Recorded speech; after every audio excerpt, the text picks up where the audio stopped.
Hi friends, welcome back to my YouTube channel.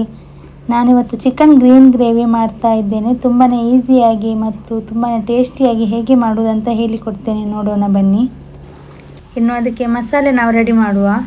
1 table spoon ಕಾಳು ಮೆಣಸು, 1 table spoon ಸೋಂಪು, 1 table spoon ಕೊತ್ತಂಬರಿ ಕಾಳು, ಸಣ್ಣ ತುಂಡು ಚಕ್ಕೆ. ಇದಿಷ್ಟನ್ನು ಹಾಕಿ ಮೀಡಿಯಮ್ ಫ್ಲೇಮ್ನಲ್ಲಿಟ್ಟು ಫ್ರೈ ಮಾಡೋಣ. ಒಂದು 2 ನಿಮಿಷ ಫ್ರೈ ಮಾಡಿದರೆ ಸಾಕು. ಈಗ ಇದು ಫ್ರೈ ಮಾಡಿದ್ದು ಸಾಕು. ಈಗ ಇದನ್ನು ಮಿಕ್ಸಿ ಜಾರಿಗೆ ಹಾಕ್ತಾ ಇದ್ದೇನೆ. ಆನಂತರ ಇದಕ್ಕೆ ಸಣ್ಣ ಈರುಳ್ಳಿಯನ್ನು ಪೀಸ್ ಮಾಡಿ ಹಾಕಿದ್ದೇನೆ. ಆನಂತರ ಇದಕ್ಕೆ 8 ಹಸಿಮೆಣಸಿನಕಾಯಿ ಹಾಕ್ತೇನೆ. ನಾನಿಲ್ಲಿ 500 ಗ್ರಾಮ್ ಚಿಕನ್ ಇದು ಗ್ರೀನ್ ಗ್ರೇವಿ ಮಾಡ್ತಾ ಇದ್ದೇನೆ. 1 ಹಿಡಿ ಕೊತ್ತಂಬರಿ ಸೊಪ್ಪು, ಚಿಕ್ಕ ಟೊಮೆಟೊ ಕಟ್ ಮಾಡಿ ಹಾಕ್ತಾ ಇದ್ದೇನೆ. ಸ್ವಲ್ಪ ಕರಿಬೇವು ಸೊಪ್ಪು, ಅರ್ಧ ಗ್ಲಾಸ್ ನೀರು ಹಾಕಿ ನೈಸಾಗಿ ಗ್ರೈಂಡ್ ಮಾಡಿ. ಆನಂತರ ಕುಕ್ಕರ್ಗೆ 2 ಟೇಬಲ್ ಸ್ಪೂನ್ ಕೊಕೊನಟ್ ಆಯಿಲ್ ಹಾಕಿ ಸ್ವಲ್ಪ ಕರಿಬೇವು ಸೊಪ್ಪು ಹಾಕಿದ್ದೇನೆ. 2 ಈರುಳ್ಳಿ ಸಣ್ಣದಾಗಿ ಹಚ್ಚಿ ಹಾಕಿದ್ದೇನೆ. ಈರುಳ್ಳಿ ಸ್ವಲ್ಪ ಬೇಗ ಫ್ರೈ ಆಗಲಿ ಅಂತ ಸ್ವಲ್ಪ ಉಪ್ಪು ಹಾಕಿ ಫ್ರೈ ಮಾಡ್ತೇನೆ.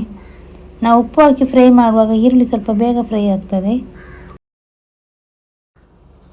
ಇನ್ನು ಈರುಳ್ಳಿ ನೋಡಿ ಇಷ್ಟು ಫ್ರೈ ಆದರೆ ಸಾಕು, ಜಾಸ್ತಿ ಫ್ರೈ ಆಗಬೇಕಂತಿಲ್ಲ. ಒಂದು ದೊಡ್ಡ ಟೊಮೆಟೊ ಕಟ್ ಮಾಡಿ ಹಾಕ್ತಾ ಇದ್ದೇನೆ. ಟೊಮೆಟೊ ಸ್ವಲ್ಪ ಮೆತ್ತಗೆ ಆಗುವವರೆಗೂ ಸ್ವಲ್ಪ ಫ್ರೈ ಮಾಡೋಣ. ಇಲ್ಲಿ ನೋಡಿ ಇಷ್ಟು ಫ್ರೈ ಆದರೆ ಸಾಕು.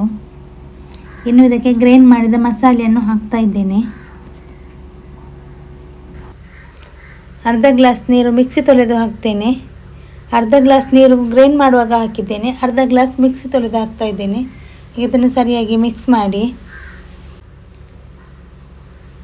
ಅರ್ಧ ಲಿಂಬೆ ರಸ ಹಾಕ್ತಾ ಇದ್ದೇನೆ.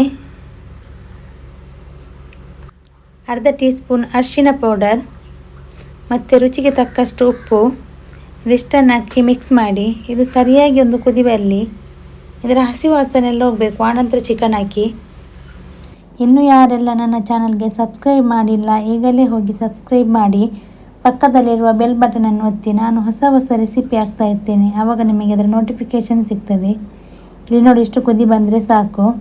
ಈಗ ನಾನು ಚಿಕನ್ ಕ್ಲೀನ್ ಮಾಡಿಟ್ಟಿದ್ದೇನೆ, ಅದನ್ನು ಹಾಕ್ತಾ ಇದ್ದೇನೆ. ಸರಿಯಾಗಿ ಮಿಕ್ಸ್ ಮಾಡುವ. ಇದೇ ರೀತಿ ನೀವು ಮನೇಲಿ ಟ್ರೈ ಮಾಡಿ ಹೇಗೆ ಆಯಿತು ಅಂತ ನನಗೆ ಕಮೆಂಟ್ ಮೂಲಕ ತಿಳಿಸಿ. ಇನ್ನು ಇದಕ್ಕೆ ಮುಚ್ಚಳ ಮುಚ್ಚಿ 1 ವಿಸಿಲ್ ತೆಗಿತೇನೆ. ಇನ್ನು ಮುಚ್ಚಳ ತೆಗೆದು ನೋಡುವ, ಕರೆಕ್ಟಾಗಿದೆ. ಇನ್ನು ಮೇಲೆ ಕೊತ್ತಂಬರಿ ಸೊಪ್ಪು ಹಾಕಿದರೆ ಆಯಿತು. ಇದೇ ರೀತಿ ನೀವು ಮನೇಲಿ ಟ್ರೈ ಮಾಡಿ ಹೇಗೆ ಆಯಿತು ಅಂತ ನನಗೆ ಕಮೆಂಟ್ ಮೂಲಕ ತಿಳಿಸಿ. ಮನೆಯಲ್ಲಿ ಎಲ್ಲರೂ ತುಂಬಾ ಇಷ್ಟಪಟ್ಟು ತಿಂತಾರೆ. ಇದು ರೈಸೊಂದಿಗೆ, ಚಪಾತಿ, ನೀರು ದೋಸೆ, ಯಾವುದೇ ರೊಟ್ಟಿಗೂ ತುಂಬಾ ಒಳ್ಳೆಯದಾಗ್ತದೆ. ಇದು ಚಿಕನ್ ಯಾರಿಗೆ ತಾನೇ ಇಷ್ಟ ಇಲ್ಲ. ಈ ರೀತಿ ಮಾಡಿ ಇನ್ನೂ ಇಷ್ಟಪಟ್ಟು ತಿಂತೀರಾ. ನನ್ನ ಈ ರೆಸಿಪಿ ನಿಮಗೆ ಇಷ್ಟ ಆದರೆ ಪ್ಲೀಸ್ ಲೈಕ್ ಮಾಡಿ, ಶೇರ್ ಮಾಡಿ, ಕಮೆಂಟ್ ಮಾಡಿ. ಇನ್ನು ಮುಂದಿನ ಹೊಸ ರೆಸಿಪಿಯೊಂದಿಗೆ ನಾನು ಸಿಗ್ತೇನೆ.